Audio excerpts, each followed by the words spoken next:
Solemn, narrative music begins and fades to a low background level.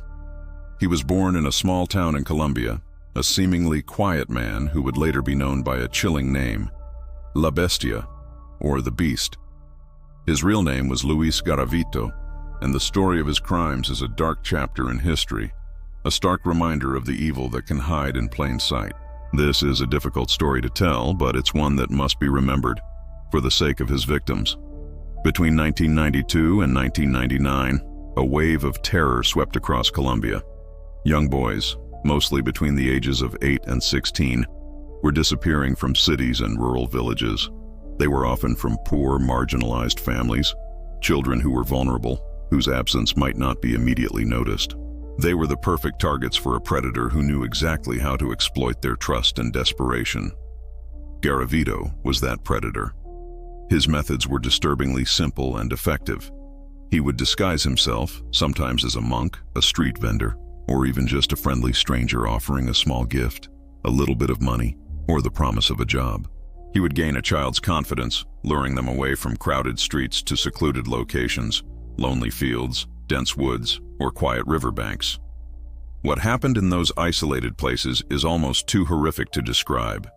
The official number of children he confessed to murdering is 138, but investigators and experts believe the true number could be closer to 200, or even more. For years, the disappearances were a string of unsolved mysteries, a growing nightmare for countless families.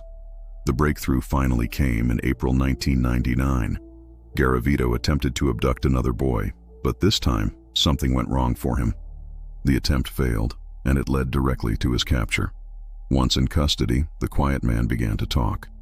He confessed to his crimes in horrifying detail, even leading investigators to the hidden graves of many of his victims, scattered across the country. The legal proceedings that followed shocked and angered a nation already reeling from the scale of his atrocities. Despite confessing to hundreds of murders, the Colombian legal system at the time had a cap on prison sentences. Garavito was sentenced to a term that theoretically amounted to over 1,800 years, but due to the law, the maximum he could actually serve was limited to a few decades.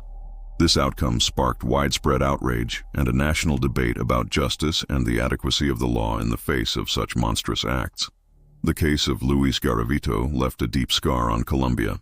It exposed the vulnerability of children in neglected communities and the terrifying reality that monsters don't always look like monsters.